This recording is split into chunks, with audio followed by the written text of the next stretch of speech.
আপনার টেলিফোন, আপনার সমস্ত ডিভাইস তারা নিয়ন্ত্রণ করবে, টেলিফোনের কথোপকথন তারা নিয়ন্ত্রণ করবে।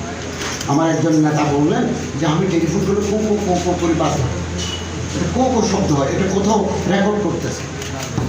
অতএব আমরা কথা বলার সময় খুব খাস কথা টেলিফোনে বলবো না, সামনাসামনি বলবো, কারণ এগুলো রেকর্ড হচ্ছে 100 বছর এগুলো রেকর্ড জমা থাকবে মোবাইল কোম্পানির কাছে।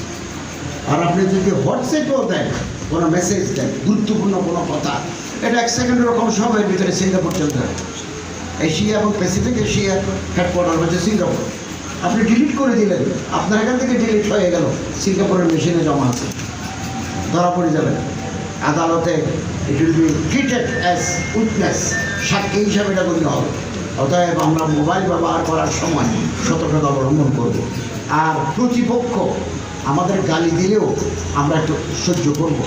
উচ্ছৃঙ্খল কোনো কথা ইসলামী যুব আন্দোলনের কর্মীরা আমরা ফেসবুকে বলবো না, এবং আমরা মানুষের দোষ দেখবো না, গুণ দেখবো, গুণ দেখবো, দোষ দেখবো না।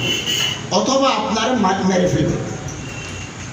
আমার কাছে একটা লিস্টি আছে, পৃথিবীর মুসলিম বিজ্ঞানী, মুসলিম স্কলার, ইসলামী আন্দোলনের একেবারে সিপা সালারকে একটা চক্র, ইহুদি চক্র মেরে ফেলেছে, লিস্টি আছে।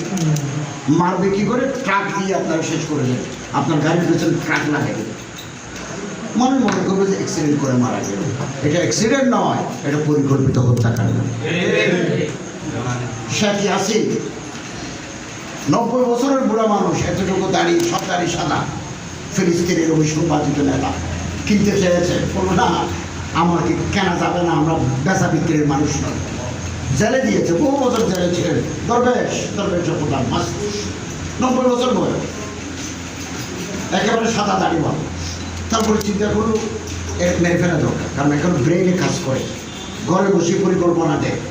তো দালাল আছে সব জায়গায় দালাল আছে, এই দালালগুলো চিহ্নিত করতে হবে। ফজরের নামাজ পড়তে আসছেন, মুহূর্তের ভিতরে কোটি টাকার বিনিয়োগে ইনফরমেশন দিয়ে গেল যে তিনি এখন মসজিদের ভিতরে আছেন। তো স্যাটেলাইটের মাধ্যমে, উপগ্রহের মাধ্যমে যে মাত্র নামাজ পড়ে, ফজরের নামাজ পড়ে, হুইল চেয়ারে হাঁটতে পারেন না, শেখ ইয়াসিন রাহিমাহুল্লাহ মাঠে আসছেন, মিসাইল দিয়ে ওনার মাথায় গুলি করে দিন। মিসাইল তো মিসাইল তো বিশাল ব্যাপার, ক্ষেপণাস্ত্র, পুরো মাথা, শরীর, মগজ মসজিদের উঠানে।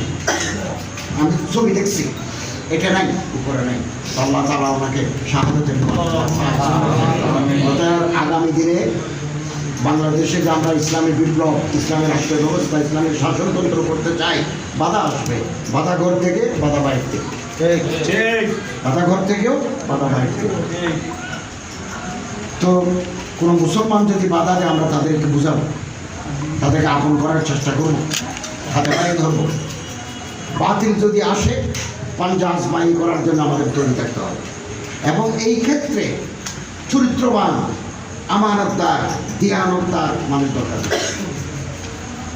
শেখুল আল্লামা মাহমুদুল হাসান সাহেবের সেক্রেটারি PS ইংরেজের দালাল, উনি জানেন যিনি যত বড় বুঝুন, অনেক সময় বেহাতিয়াতির কারণে পিছনে যিনি থাকেন উনি টাকা লেনদেন করে। বাংলাদেশের বিখ্যাত ওয়াইজ, আপনারা নাম বলে চিনবেন। আমি একটু দাওয়াত, আমার এক ছাত্র বললো যে আপনি একটু বললে উনি আসবেন। সাধারণত আমি নিজে একজন ওয়াইজ, আমি আরেক ওয়াইজকে দাওয়াত দিতে চাই না, সুবিধা আছে অসুবিধা আছে সেই।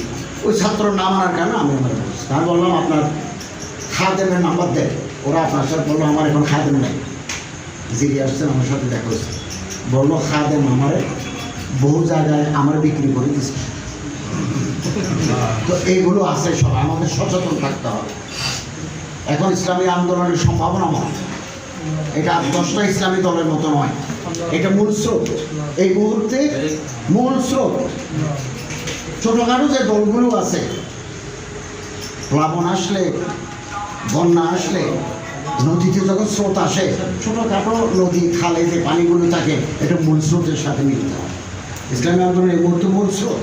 আর ছোটখাটো যে দলগুলো আছে করুক, তারা তাদের কাজ করুক, ইসলামী আন্দোলনে তারাও একদিন যুক্ত হয়ে যাবে।